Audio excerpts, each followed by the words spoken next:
Right now, Russia has more than 150,000 troops encircling Ukraine and Belarus and along Ukraine's border. An invasion remains distinctly possible. We're not targeting the people of Russia. We do not seek to destabilize Russia. To the citizens of Russia, you are not our enemy.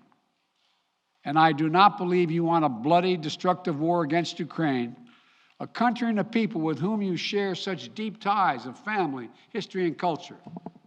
If Russia does invade in the days and weeks ahead, the human cost for Ukraine will be immense. And the strategic cost for Russia will also be immense. If Russia attacks Ukraine, it'll be met with overwhelming international condemnation. The world will not forget that Russia chose needless death and destruction. And make no mistake, the United States will defend every inch of NATO territory with the full force of American power.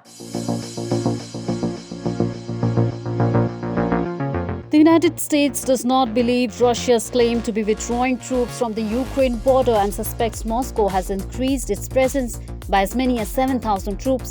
US President Joe Biden said the United States estimated 150,000 Russian troops had encircled Ukraine, an increase from previous estimates of about 100,000. We face a dangerous moment for European security. Russia has amassed an invasion force on the borders of Ukraine.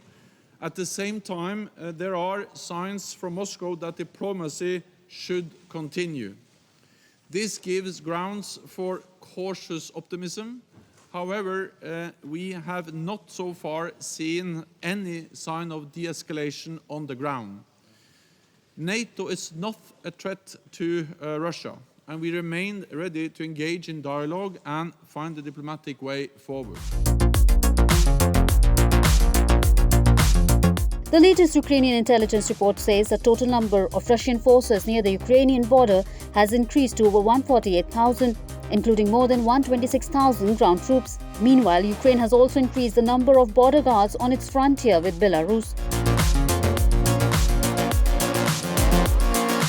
The Ministry of External Affairs has established a control room and a 24-hour helpline at the Embassy of India in Ukraine.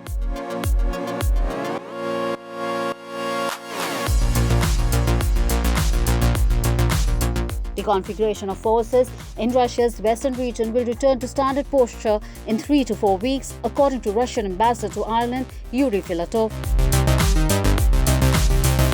Russia sees Ukraine joining NATO as a threat to its security and has said it is ready to reroute energy exports to other markets if it is hit by sanctions, which Washington and its allies have threatened if it invades.